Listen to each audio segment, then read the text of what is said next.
E aí, galerinha, tudo bem? Professor Paulo Gereba de História. Agora nós iremos discutir o segundo momento da montagem econômica da colonização portuguesa no Brasil. Analisamos o primeiro momento, o aspecto econômico, principalmente em relação à agromanufatura açucareira. Agora iremos discutir a sociedade da economia colonial açucareira. Nos aguardem.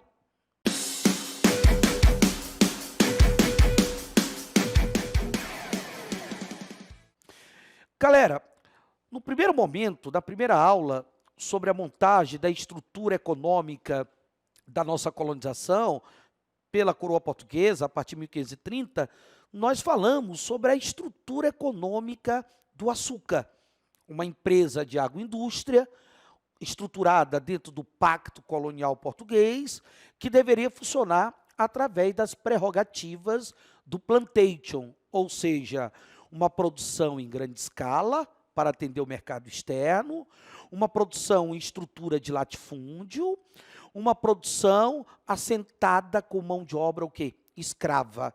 No primeiro momento, utilização da escravidão indígena. Posteriormente, teremos a utilização da escravidão africana. Importante que nós discutimos na primeira aula, né, observar que toda essa estrutura de funcionamento dentro do sistema de plantation, do açúcar, somente nos grandes engenhos. É nos grandes engenhos que nós vamos ter, por exemplo, a Casa Grande, a Senzala, a Casa do Açúcar. Nós teremos as áreas destinadas aos canaviais, áreas destinadas às atividades de mercado interno, como nós falamos no nosso primeiro momento, porque os engenhos, os grandes engenhos, eles vão buscar a sua subsistência, apesar de saber que, na verdade, você tem os engenhos sendo abastecidos com produtos que vêm de fora, inclusive que vinham da Europa, né, saindo do Rio de Janeiro, para chegar nessa região dos grandes engenhos. É evidente que boa parte dos engenhos, eu diria a maior parte dos nossos engenhos, não eram engenhos com essa estrutura de agroindústria voltada para o mercado externo. Grande parte dos nossos engenhos eram engenhos pequenos, muito mais destinados à produção de aguardente e um açúcar para ser comercializado no mercado interno. Quando se fala dos grandes engenhos, nos primórdios da nossa colonização, esses grandes engenhos nós vamos verificar na Bahia e, acima de tudo, na região pernambucana. Analisando aqui, você tem claramente na imagem, né, uma estrutura de um grande engenho, certo? Onde a gente observa ali, ó, a Casa Grande, a morada do senhor, do engenho, da sua família, as senzalas, as habitações, evidentemente, dos escravos, né?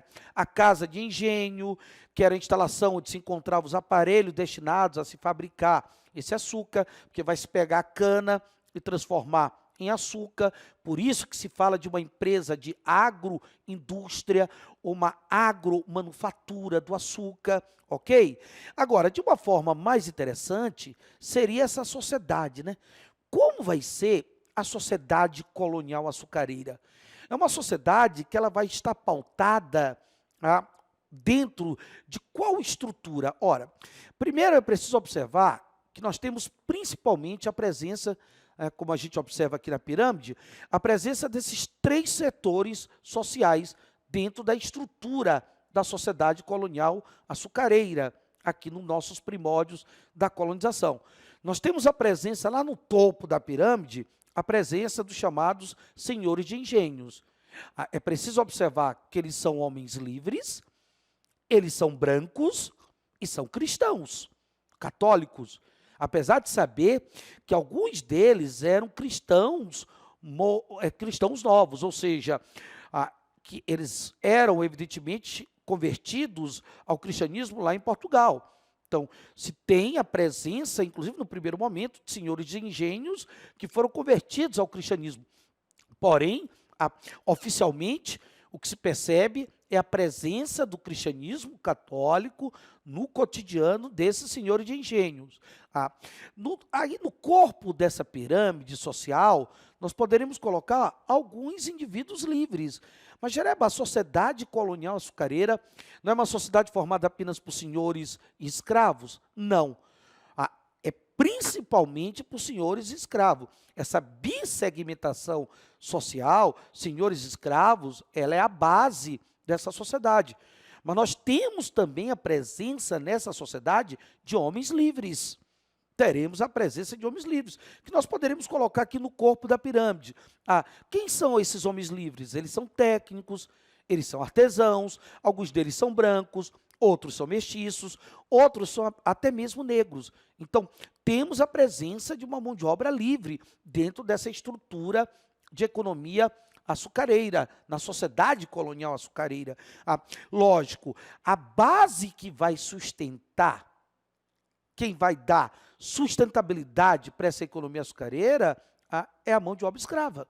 A mão de obra escrava, que no primeiro momento é a mão de obra indígena, posteriormente nós teremos a utilização da mão de obra escrava africana, movida por diversos fatores, essa substituição, um deles por conta do acúmulo de capital que o tráfico internacional de escravo promove, a própria forma como a igreja ela olha para a escravidão africana, ou seja, a igreja ela não condena a escravidão africana, pelo contrário, ela vai dizer que o negro é um desalmado, que ele não tem alma, quem tem alma é o índio, então esse é que tem que ser protegido, esse é que tem que ser cristianizado, evangelizado, o negro não, porque ele é um desalmado. Então essa justificativa religiosa, ela acaba também sendo importante para você ter a substituição da mão de obra escrava indígena para a mão de obra escrava africana. Ali é lógico de você ter a necessidade de utilizar uma grande quantidade de trabalhadores por conta de uma estrutura de latifúndio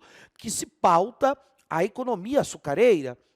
Daí a necessidade de se usar uma grande quantidade de mão de obra. E os escravos, principalmente negros, eles dão sustentabilidade para essa economia açucareira. É importante observar que, na verdade, negros vão ser fundamentais para dar sustentabilidade a essa economia açucareira. Dessa forma, nós temos uma sociedade de base escravagista, não se pode negar. A sociedade colonial açucareira, ela é uma sociedade de base escravagista, ela é uma sociedade onde nós temos o patriarcalismo, a presença do senhor como grande proprietário, a presença do senhor como aquele que determina o que sua família faz, como aquele que coordena todo o trabalho econômico, todo o controle econômico dos grandes engenhos, como aquele que vai basicamente impor a sua figura de homem, a sua figura com a ideia de figura paterna. Então, o patriarcalismo ele está presente de uma forma muito forte nessa sociedade, pelo próprio papel que o senhor de engenho vai desenvolver dentro dessa estrutura econômica açucareira. Além de ser uma sociedade de base escravista, além de ser uma sociedade patriarcalista, nós temos também a presença da miscigenação. A miscigenação faz parte dessa sociedade colonial açucareira, como também uma outra característica, uma tendência ao imobilismo social. É uma sociedade dividida em classes, uma sociedade com características estamentais, uma sociedade que dificilmente você vai ter uma mobilidade social. A tendência dessa sociedade é o imobilismo, ou seja, dificilmente você vai ter um escravo saindo da condição de escravo para passar para a condição de senhor, ou senhor passar para a condição de escravo. Então, uma sociedade que tem uma característica de mobilidade social, uma sociedade fortemente marcada pela influência do cristianismo católico. O cristianismo católico, ele está fortemente influenciando essa sociedade, apesar de práticas de sincretismos religiosos que nós teremos, inclusive desenvolvido pelos escravos africanos. Práticas de sincretismos religiosos estarão presentes nessa sociedade, apesar da forte influência do cristianismo. Então, essa é a estrutura da sociedade colonial açucareira. Não esqueçam, uma sociedade marcada pelo patriarcalismo, uma sociedade marcada pela miscigenação, uma sociedade marcada pelo imobilismo social, uma sociedade marcada pela forte influência do cristianismo católico. Beleza, galerinha? Um grande abraço. E aguarde as atividades sobre economia e sociedade açucareira colonial. Valeu!